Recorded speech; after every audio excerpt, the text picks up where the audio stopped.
noite a todos. Que as energias salutares do estudo, do aprendizado, possam nos banhar a nossa mente, o nosso coração, nesta noite, para discutirmos, para conversarmos sobre um assunto que naturalmente nos toca de forma muito particular, porque no mundo material, no mundo corporal das coisas, nós que somos seres espirituais e aqui estamos para aprender, é a prova do exercício, não é? E para iniciar a nossa conversa, não é? Vamos trazer uma historinha que encontra-se no livro Semeando e Colhendo, ditada pelo espírito Atanagildo. E ele nos conta o seguinte: Leonardo trabalhava na serraria Irmãos Cândido Limitada. Esta serraria era de posse de português muito abastado que naquela região dominava o comércio local.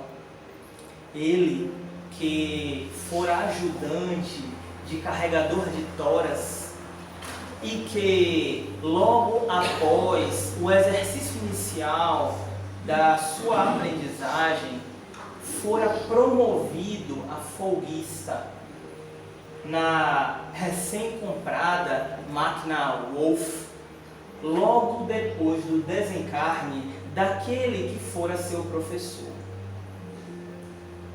Acontece que, no avançar do trabalho, 3 anos já se passavam sem que os donos, os senhores Cardoso, observassem que ele estava sim fazendo um ótimo trabalho e precisava ter aumento de salário, pois que, convenhamos, que aquele que assume a responsabilidade da operação da máquina não é apenas um ajudante. E ele, embora tivesse muito medo, um receio, vamos dizer assim, que ele não poderia explicar, uma dificuldade muito grande de estar com este senhor para tratar de assuntos ligados às finanças, mas era necessário. O 5º filho já estava ali para nascer. Ele era casado com aquela que o seu coração havia sinalizado que deveria estarem juntos. Então, tomou coragem e, aguardando o momento propício, quando este senhor estava sozinho no escritório, construído ali com os próprios materiais ali da serraria, pintado de cal, foi ele, bateu na porta e buscou-lhe.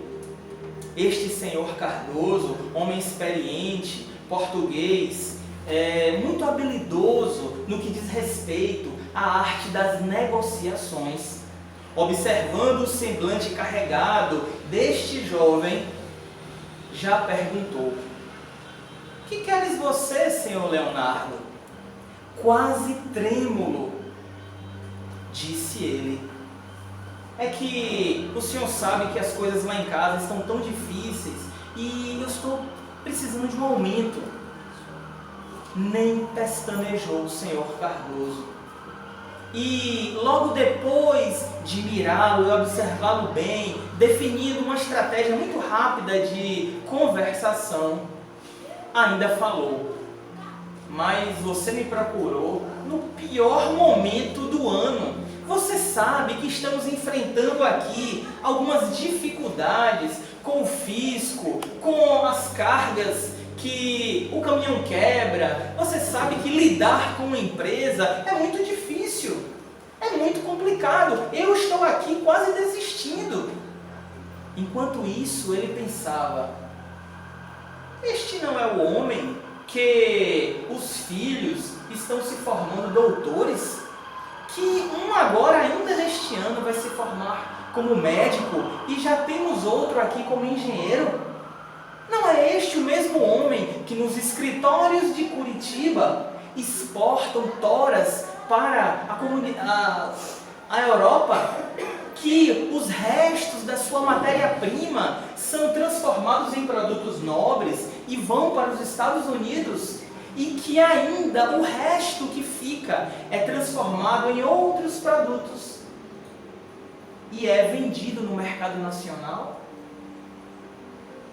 Mas ainda assim, pela sua necessidade, voltou a pedir. Eu já estou aqui há algum tempo, Senhor. Já domino a utilização da caldeira, da Wolf. Eu quero apenas que o Senhor me classifique, porque eu trabalho como ajudante e já há alguns anos não recebo qualquer mudança de salário. É apenas isso que eu estou pedindo, não é nada mais não.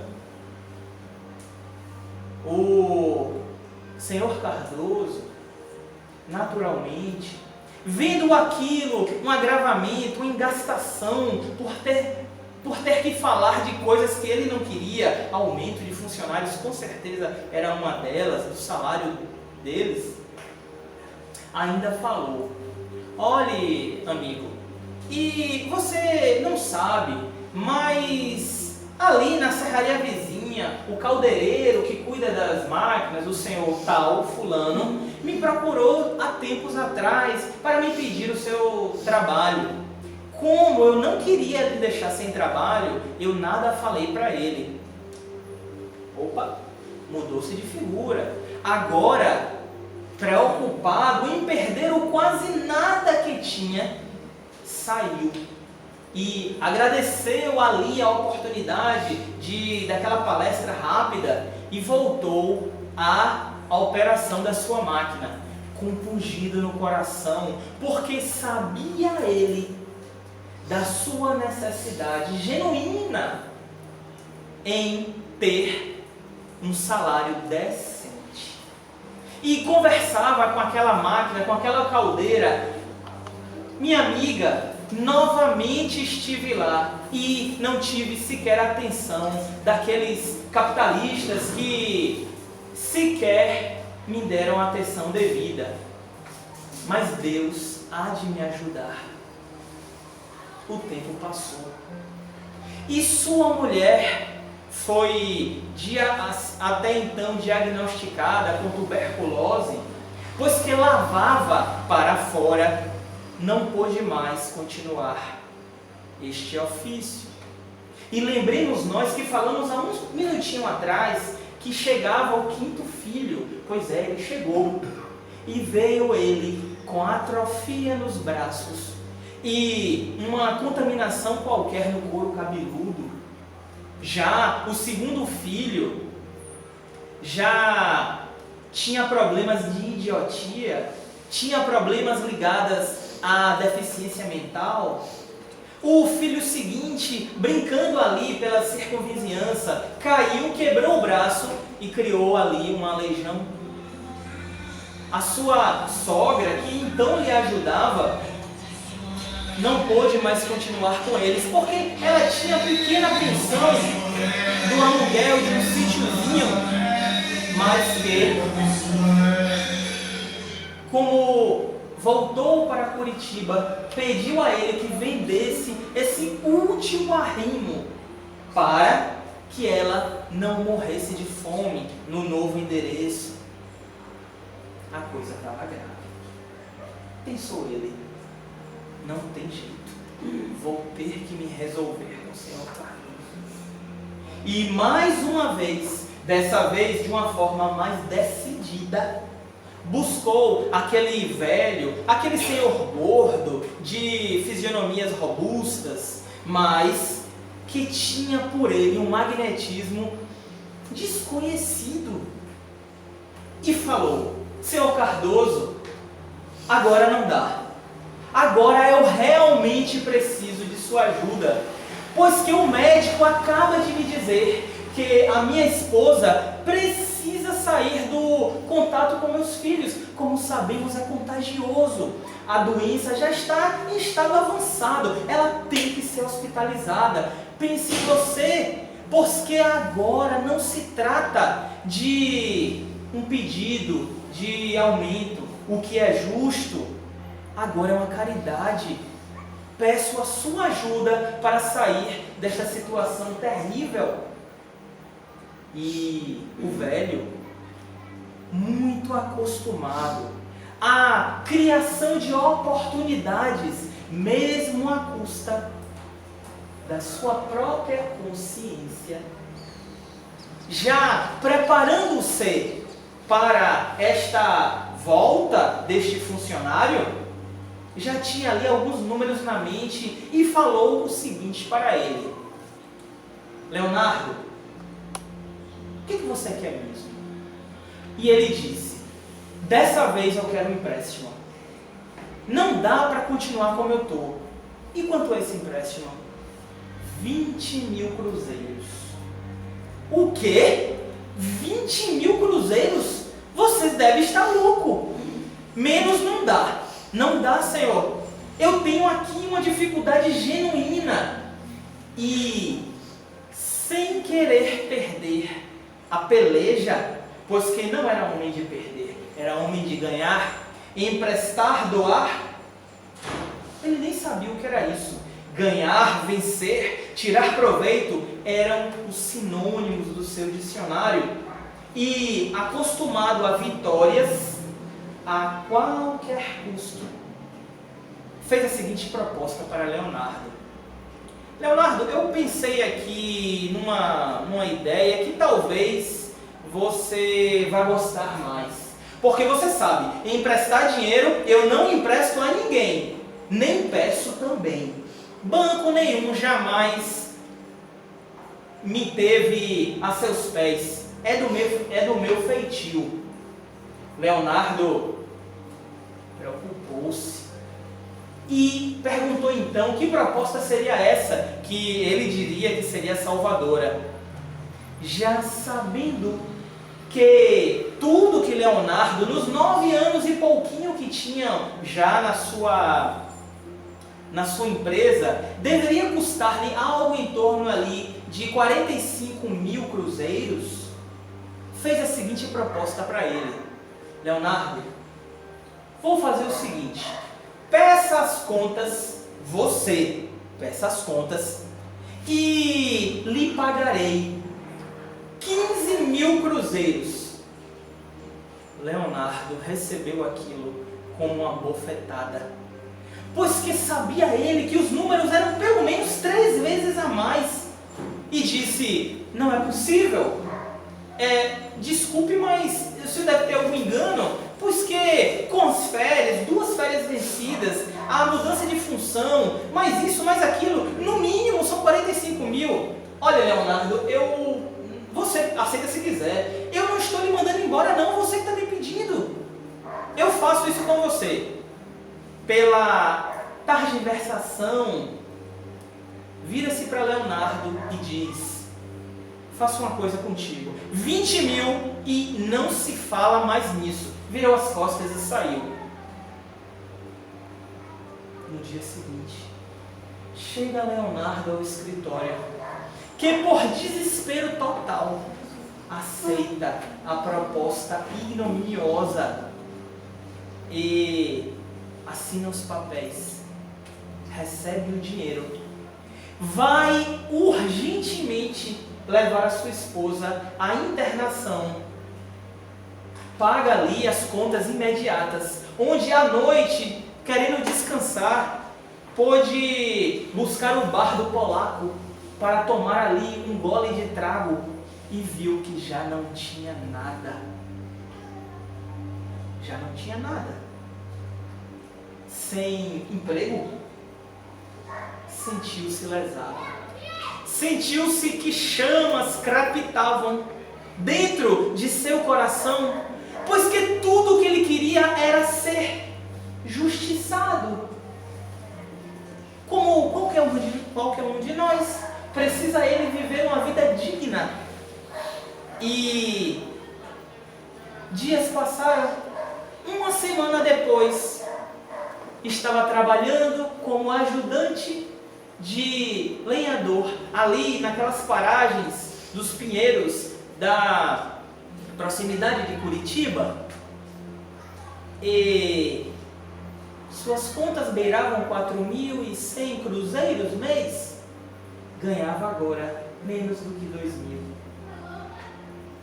E agora mais próximo à bebida, pois que em sua ignorância, e pela ignorância digo principalmente espiritual, não buscou os recursos que o viesse a auxiliar o seu coração, e cada vez mais inflamado, pois que sentia que tinha menos do que quando começou. A essa altura perdeu a mulher, faleceu. Logo em seguida o seu filhinho, o quinto, faleceu também, já a pele e osso. Os outros, distribuídos na vizinhança, estavam ali já aprendendo a furtar, quando, finalmente, o seu filho mais velho furta na serraria Irmãos Cardoso. E o seu antigo patrão, vendo aí uma oportunidade de reduzir os impostos, assessorado por seu contador, dá a queixa que foi 10 vezes maior do que aquilo que o seu filho furtou. Foi o suficiente para fazê-lo perder a cabeça.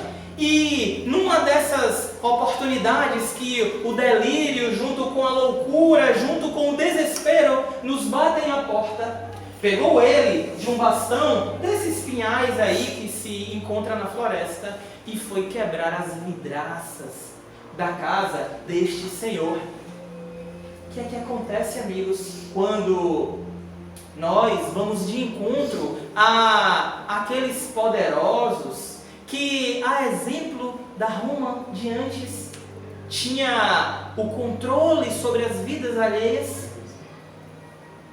Prisão. Foi para a prisão. Muito pior agora.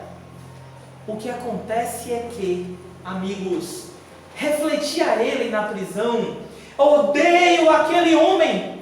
É ele o culpado da minha situação. Tudo o que eu queria era uma justa oportunidade de ser um homem de bem, mas só recebi a injustiça.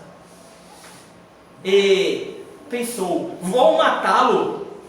Vou matá-lo quando sair daqui, a exemplo daqueles outros que me falavam opiniões tais e quais. Vou pegar a peixeira do pernambucano e vou enfiar em sua barriga. Na manhã seguinte, quando o cabo que o prendeu foi soltá-lo, naquela manhã, naquela localidade, toda a vizinhança se absorveu de espanto quando encontraram-no enforcado com seu cinto no forro dessas traves do assoalho, e finalizou ali a sua história na terra. 12 anos se passaram, e este ser, Leonardo, foi recolhido dos umbrais que naturalmente se precipitou.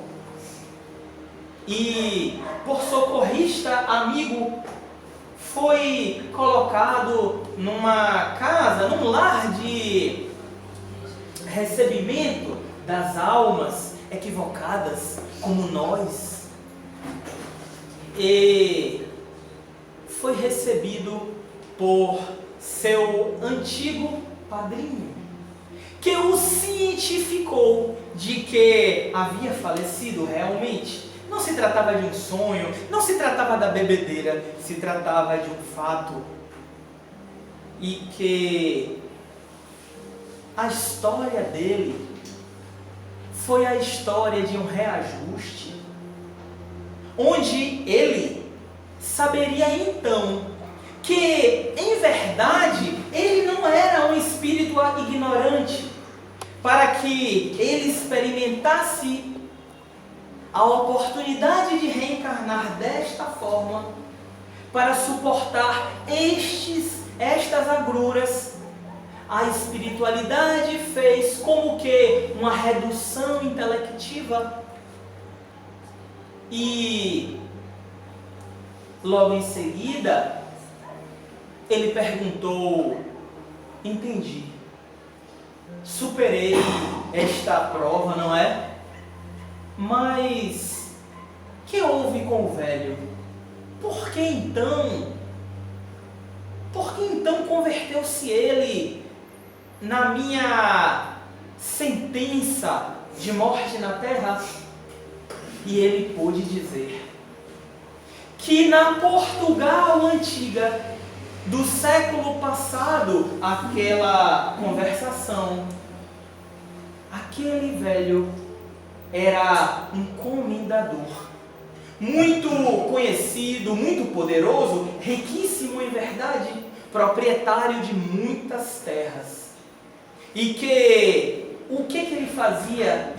Ele subjugava os outros que ali tinham terras para usurpá-las com a ajuda de asseclas, com a ajuda de pessoas que endossavam, através da violência inclusive, os desígnios daquele homem riquíssimo. E perguntou ele: bom, então fui eu este homem? Em verdade não, meu sobrinho.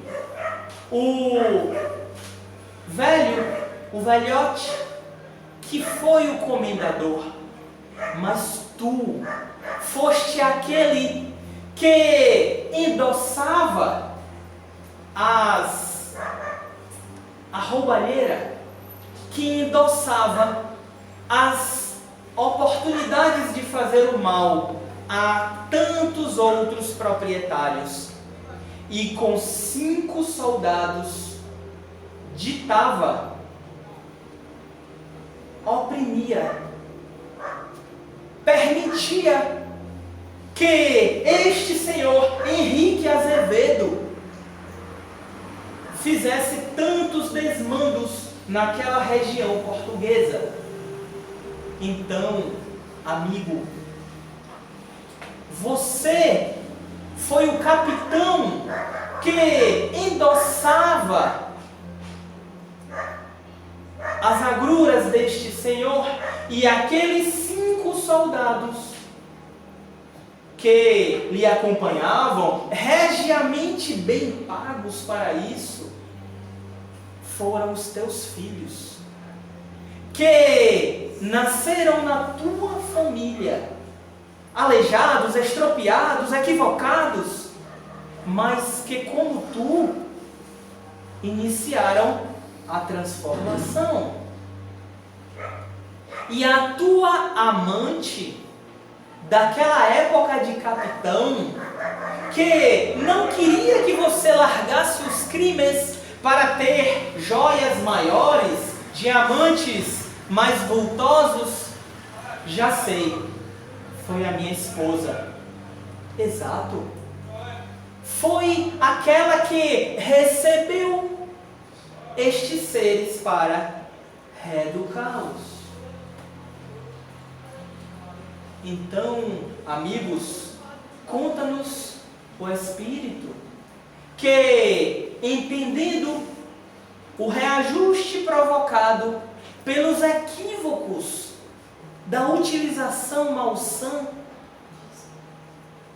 do dinheiro, todos se reuniram com este padrinho e migraram para cidade espiritual. Termina aqui a experiência deste espírito, mas começa aqui a nossa análise. Pois que quem de nós pode dizer-se indene das mesmas situações que Leonardo experimentou?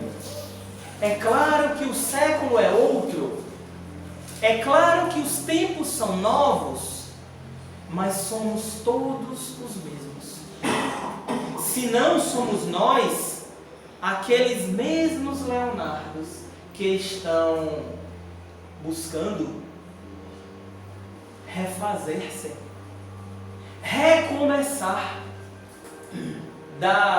dos equívocos, do uso equivocado, como disse, dos valores da terra. Por isso, Kardec, dando sequência à promessa do Cristo, de que mesmo 2000 anos atrás não estaríamos sós, nos fala na questão 711 do Livro dos Espíritos, perguntando-nos se seria justo utilizar os recursos da terra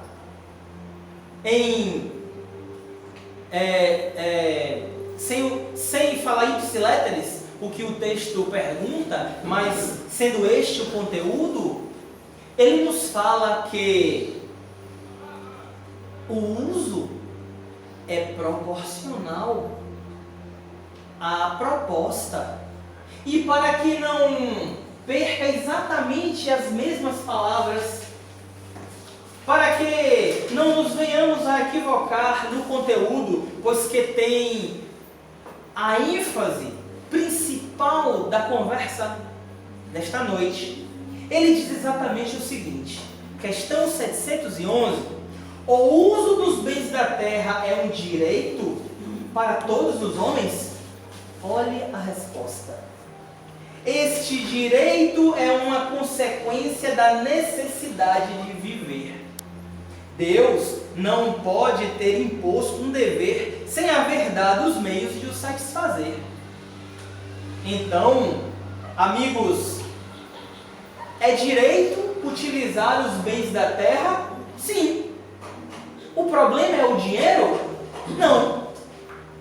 O uso que nós, como a qualquer outro bem, venhamos a dar a ele, é o que importa. No processo reeducativo, o mal está em nós.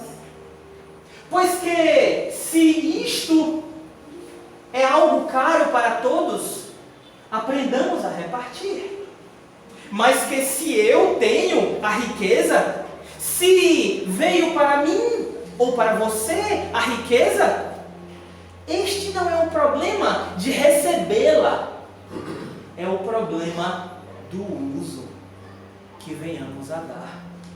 Pois que este Senhor poderia, na oportunidade que teve, o senhor Cardoso, me refiro, na oportunidade que teve de fazer justiça a um funcionário que a sua memória não lembrava que era um de seus asseclas ali, na sua frente reencarnado, era apenas mais um funcionário.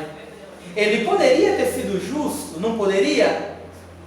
Ele não precisava nem ter dado as sobras de sua mesa.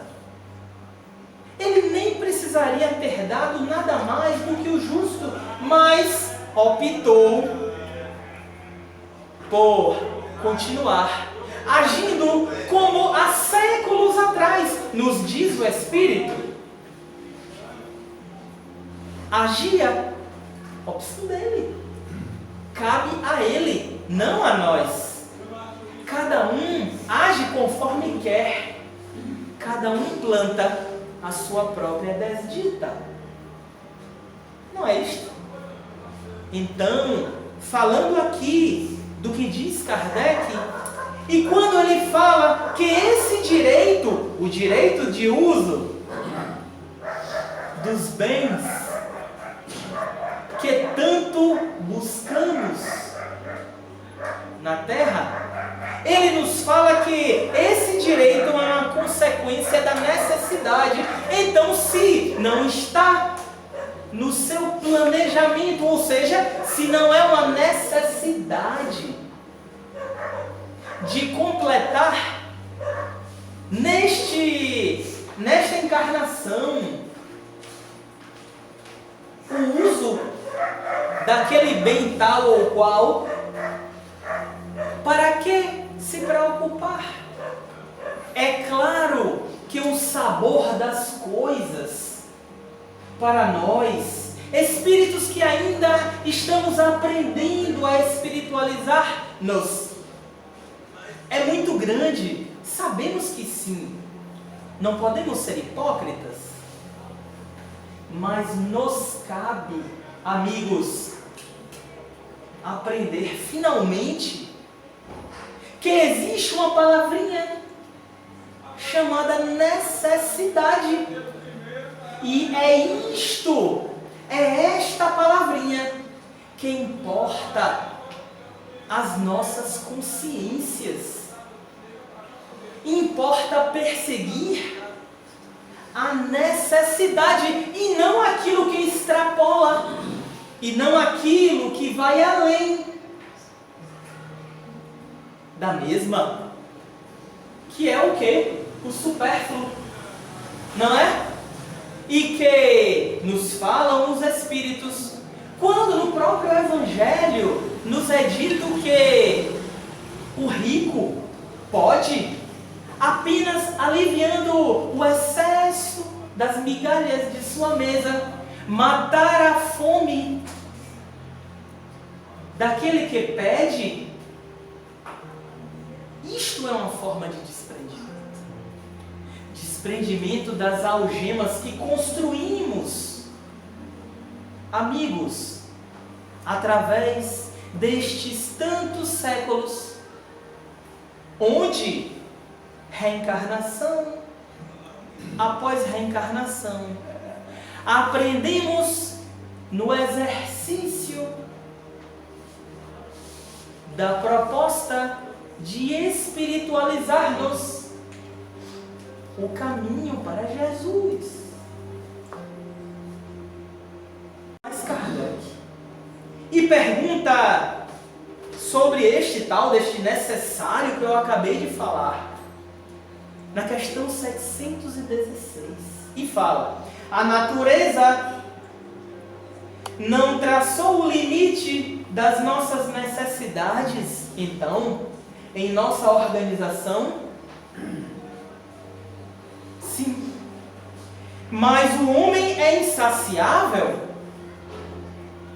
A natureza traçou o limite de suas necessidades em sua organização. Mas os vícios alteram sua constituição e ele criou para si necessidades que não são reais.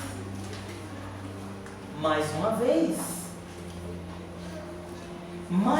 vez, estamos nós deparados com o roteiro: eliminar aquilo que não é real, de necessidades que estão inscritas dentro de nós. Pois que todos nós sabemos da nossa proposta nesta vida. E para quem duvida, em casa, pergunte-se a si próprio, na intimidade de seu travesseiro, à noite, quando apenas estamos sós nós, eu, o travesseiro e Deus. Pergunte-se: Mestre, como Paulo, que tinha Jesus vivendo nele antes dele mesmo, que devo fazer? Para onde devo seguir? Mostre-me, pois que preciso de ajuda. Dito por Jesus, escrito por Kardec. Olhe para dentro de si. Amigos, busquem dentro de si. Como disse o texto, está inscrito as nossas necessidades reais, de forma a que possamos manter-nos nos trilhos. E, a exemplo de Leonardo, possamos começar a quitar nossas dívidas muitas, de tempos que ignorávamos, ou não queríamos, ou apenas nos virávamos as costas para a proposta de transformação íntima. Não é isto? Assim, amigos, cabe-nos analisar, cabe-nos buscar esta força através do estudo da fé pouca que temos nós, mas que está em nós. Fé para lutar contra os impulsos que crepitam em nosso ser. Fé para, vivendo na matéria, sejamos realmente passageiros deste caminho. Não é isto? Não é o que aprendemos? Não é o que Jesus falava para nós mesmos, talvez, quando esteve aqui na terra, e que os Espíritos que compadecem-se de nós nos lembram quando a dor é superior às nossas forças e nós dizemos: não aguento, por favor me ajude. Não é isso que nos é dito? Busca, esforça-te, e uma vez precisando, eu te darei a mão. Mas que, mais uma vez, a humanidade, representada por nós também, duvidamos e nos precipitamos nas afrontas do dia a dia contra nossos irmãos ou contra a nossa própria consciência. E quer ver que eu estou certo? Experimenta alguém pisar no seu pé. Experimenta alguém trombar com você de uma forma que você não goste, ou que lhe cruze os caminhos nas estradas, ou que lhe diga em perturbação alguma palavra que você se pergunte: por que você falou isso comigo? Sonde. Amigos, a sua consciência me diga se nós já estamos preparados para agir como estes trabalhadores que nos orientam. E se for igual a mim, vocês estão com um problema danado. pois que reconheço que eu, de minha parte, também sou um aprendiz, e que estou exercitando aqui a paciência, a disciplina, os valores que confesso ainda não ter, mas que preciso, para que possa ser digno dos mecanismos de progresso na terra, como é o caso da riqueza.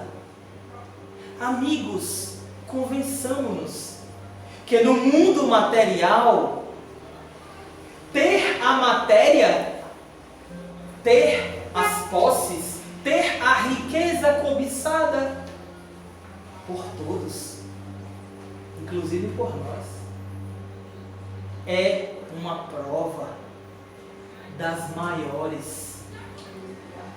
Como ter a beleza também, e neste ponto, ainda bem que este problema não tenho, como diz minha filha. Então, amigos, estamos nos preparando para dias em que seremos apenas testados. Apenas nos será dado aquilo que pedimos. Então, olhe lá. Cuidado com o que você pede, porque grande chance de ser atendido. Porque não quero eu ter a riqueza, a opulência, a beleza, as oportunidades de contentamento. A pergunta é: você aguenta? Você aguenta o tranco? De ter tudo o que todos querem e ainda assim não equivocar-se com o egoísmo, ainda assim agir como a mãezinha do Evangelho que ensina a sua filha a coser suas próprias peças para levar aqueles órfãos. É assim que você vai agir? Então é bom estar preparado. É bom estar pronto para o que vamos pedir. Nos mundos superiores, nos mundos onde estão aqueles espíritos que já passaram pelo cadinho das provas ásperas que nós estamos passando agora, a distribuição das coisas é muito mais igual do que a polarização da terra. Este é um traço de nós outros.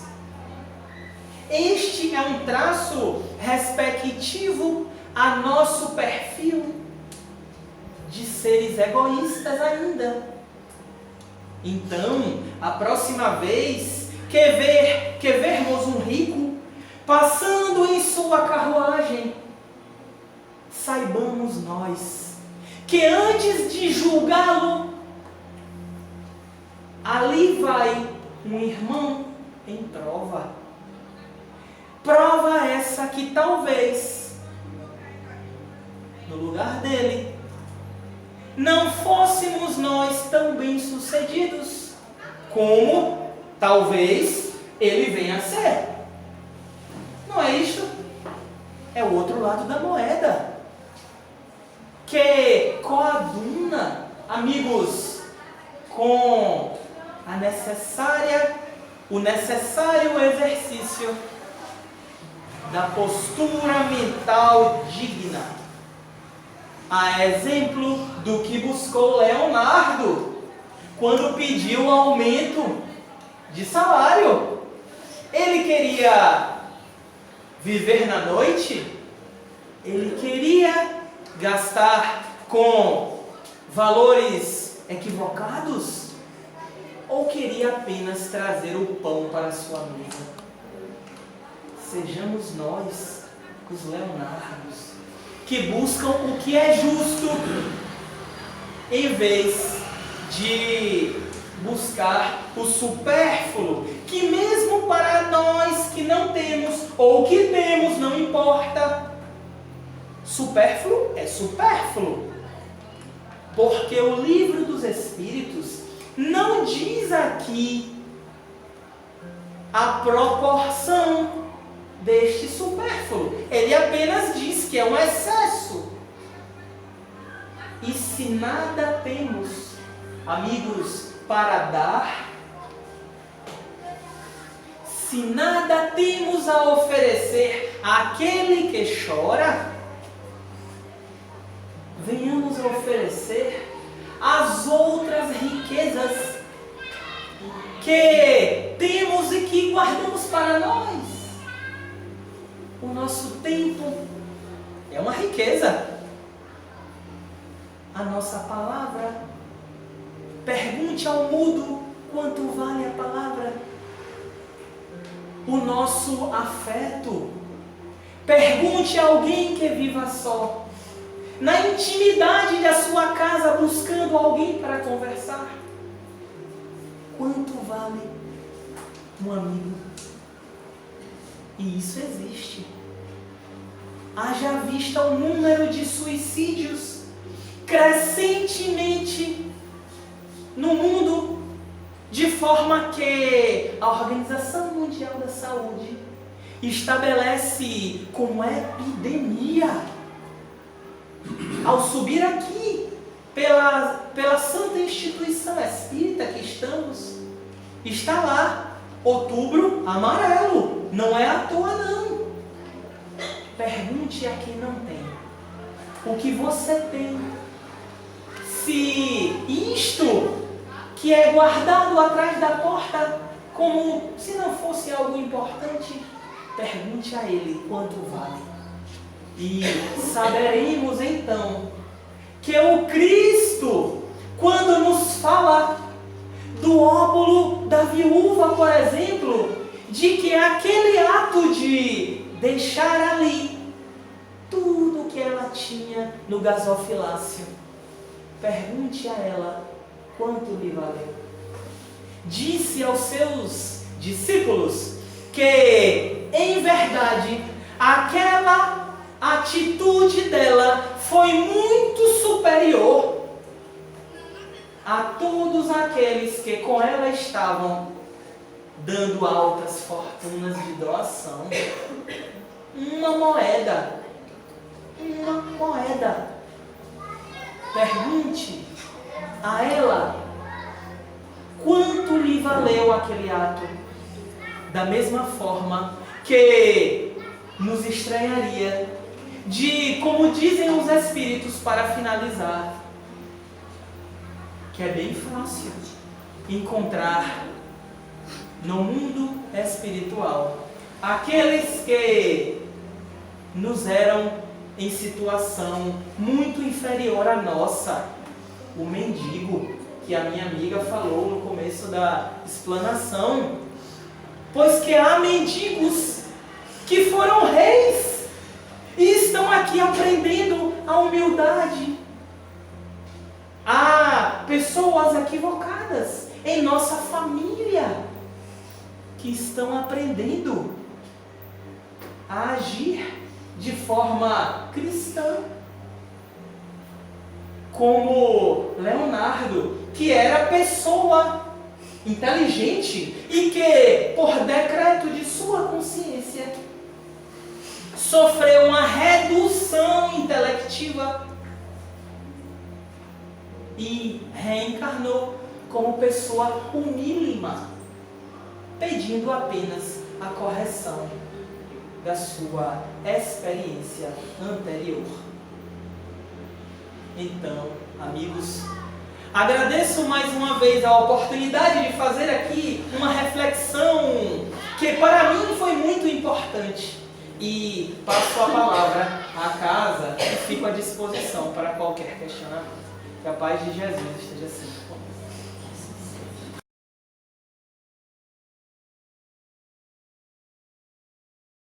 pensar sobre esta pergunta interessante. O que é mais fácil, ganhar dinheiro ou gastar dinheiro? O que vocês acham? Eu acho que pra mim é ganhar, porque quando a pessoa não tem algo, ela não vai ter com o que gastar. Por isso que eu acredito que Deus sempre nos dá aquilo que é permitido. Para que não possamos, às vezes, sacrificar até mesmo uma encarnação por conta dessa questão. Pois é, que resposta interessante. Alguém gostaria de contribuir? Vamos então conversar um pouquinho assim, pelo que me veio à mente, né? Já reparou que às vezes queremos tanto ter e na vida parece que a oportunidade de conquistar nos é tão difícil e outros parece que tudo tem e que agem de uma forma assim tão aparentemente irresponsável e que se fôssemos nós utilizaríamos para tantas coisas boas, não é? Mas será que gastar também não é um pouquinho difícil? Vamos pensar.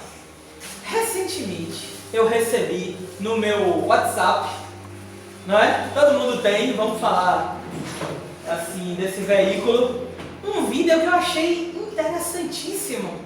Vocês devem ter visto. Um jovem senhor, que ganhou aí um prêmio da loteria, muito jovem, milhões, falava ali de 30 milhões, e que em 5 anos depauperou-se de forma tal que aos 40 não tinha praticamente como sustentar-se. Que tal? O que é que vocês me dizem desta? Sem querer fazer aqui qualquer crítica ou avaliação se ele fez bem ou mal, porque estava aí dentro das limitações dele, não é? Mas aí eu pergunto, sempre teremos equilíbrio? Equilíbrio, amigos, para gastar direito? Pois que no final do vídeo ele fala: minha mãe precisava de uma casinha e eu tinha milhões. E hoje ela continua precisando da mesma casinha. Que tal? Então, talvez nós não saibamos como gastar. E para aquele que não sabe, é melhor não ter. Talvez, não é? O que vocês acham? Tá respondido? Oi? Eu tenho certeza. Tem certeza, né? Então, ponto para casa. 1-0 aqui. Alguém mais gostaria de conversar, dividir, não é? O que conversamos aqui nesta noite? É assim mesmo. A língua fica batendo, mas coragem ali, ó. Entender mais sobre a questão dos vícios, né? Porque quem tem, muitas vezes, usa essas posses para satisfazer os seus vícios, sua vida, né, carnal. Falar sobre os vícios, não é? Meu amigo, a relevância dessa pergunta é enorme. Porque não somos nós os viciados do passado. Não somos nós, não estão aqui, não estão olhando para mim agora e não estão olhando para vocês agora. Os mesmos que faliram, de forma, às vezes, como dizer, retumbante na vida. Então, os vícios, um sinônimo muito bom para os vícios É o hábito. Porque onde estiver nossa riqueza, lá estará o nosso pensamento. Não é assim? Então, se minha riqueza está no jogo, lá estará meu pensamento.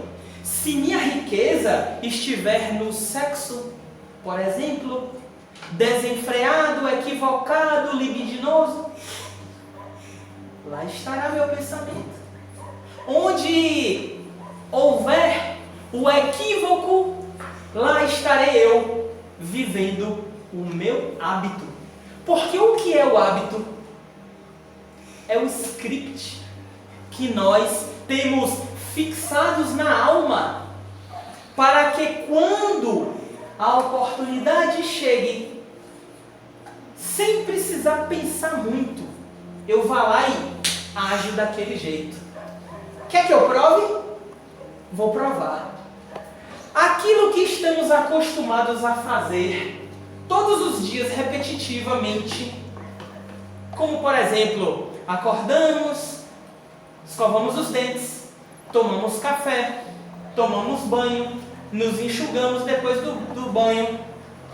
Vocês já repararam que praticamente a gente faz da mesma forma? Oi? A gente usa a mesma mão para fazer aquilo, a gente se enxuga talvez do mesmo jeito, vamos para o trabalho pelo mesmo roteiro. Por quê? Função cerebral.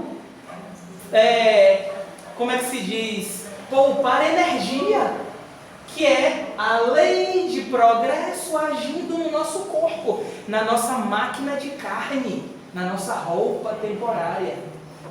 Lembra que nós nos acostumamos a tudo? Então, o script, o hábito, age de uma forma automática. Então, se estamos sujeitos àquela situação que nos estimula aos nossos sentidos, o que acontece? Hábito. Aquilo vem à tona, pula de nós. Quer que eu prove de novo?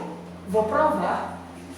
Aquele que vem para o centro, ora e não busca a transformação de seus apetites, quando dorme e quando a máscara que ele pode utilizar na vida de relação não acontece, o que acontece, gente? O mundo espiritual não tem mentirinha, não. Você é o que é. Você mostra o que é. E aí o que acontece? Você vai atrás daquilo que lhe apetece. Se é o jogo, vai para o jogo. Se é o apetite sexual, você vai atrás. Sem véus. Não é? Não é assim? Então, isso é o vício. É o hábito. E nós estamos aqui a agir como Francisco Cândido, um exemplo notável que nos falou através dos conselhos de Emmanuel: disciplina, disciplina, disciplina. Não é? Então, amigos, estamos aqui nos disciplinando, nos disciplinando, nos disciplinando. Porque como ele sabe, nós somos muito frágeis. Todos nós somos muito frágeis. Eu sou muito frágil. Como ele, que é Francisco, tira o Fran, vira um cisco. Dizia ele, Edivaldo, não é assim? Então, aí são os vícios. Aí estão os nossos vícios, em nossos hábitos desenfreados, que não podemos esconder de Deus, mas que podemos trabalhar hoje. Amigos, desgastá-los, vencê-los pelo cansaço e adquirir novos scripts, novos hábitos. Por isso que precisamos perseverar. O negócio é ruim, aí que eu vou mesmo. Para quê? Para me reconquistar e gravar no peito, no coração, na mente, no espírito, aquele novo hábito que no futuro será uma virtude e não um vício. Espero ter respondido. Ainda tem tempo? Temos aí? Eu adoro. Se alguém quiser. Mais uns 3 minutinhos. Os 3 minutinhos dá para fazer 2 perguntas aí já. Agora há pouco, eu estava conversando com uma amiga que foi o motivo do meu atraso. E daí ela comentando que ela está numa fase de separação, divórcio, e o marido cortou até o dinheiro da alimentação da casa. E ele deixou o carro aberto e o ladrão foi lá e pegou a bolsa dele, contendo R$2.000, talões de cheque, cartões, enfim, tudo. Aí eu falei assim, nossa, mas há pouco ele não tinha o dinheiro para fazer as compras de casa. Aí ela, mas eu disse para ele que Deus castiga. Eu falei, não, Deus não castiga. Deus é justo e misericordioso. O que você fala a respeito? Eu acho que não devia andar tanto dinheiro no carro. Vamos lá. Que coisa interessante, não é? Não pensemos nós que foi algo bom o que aconteceu com ele, porque infelizmente as perdas são sempre ruins, não é? Principalmente para quem não tem. Mas tudo que acontece na nossa vida é lição. Tudo que acontece na nossa vida é oportunidade de aprendizado para aquele que tem olhos para ver, para aquele que tem ouvidos para ouvir, para aquele que quer aprender. Não é assim? Então, esta experiência pode servir para ele, quanto para nós todos, como um alerta para buscar a justiça, amigos. A justiça, com J maiúsculo. E tentar viver as nossas vidas sem dar motivo para que a lei de reação haja. Porque vejam bem, amigos, Deus não quer o nosso mal. Deus é o nosso Pai. Ele nos ama. Ele quer o nosso bem sim. Mas nós armamos a arma e colocamos direcionada para nós por causa dessa palavra, justiça, com J maiúsculo. Então, se a lei de reação da consciência nos fere, é porque demos motivo para ela. Porque Deus não é justo? Como é que Ele vai tratar um de um jeito e vai tratar o outro de outro? Ah, não, porque o outro era do primeiro casamento e agora eu sou do segundo? Não, não existe. Tudo é filho, tudo é irmão. Então, como última observação, precisamos nos preparar para receber aquilo que pedimos. Todos nós pedimos paz, mas nos preparamos para a paz? Todos nós pedimos os bens, mas nos preparamos para os bens? Fizemos nós por merecer pela vida abundante, que foi o tema desta noite? Já temos, amigos, a vida abundante, já está em nós, independente do formato do ouro que nos reveste. Porque a vida é material, mas somos seres espirituais, vivendo o perfil de que precisamos para crescer. Então, mais uma vez, deixo-me à disposição da casa e agradeço a oportunidade de reencontrá-los. Muito boa noite.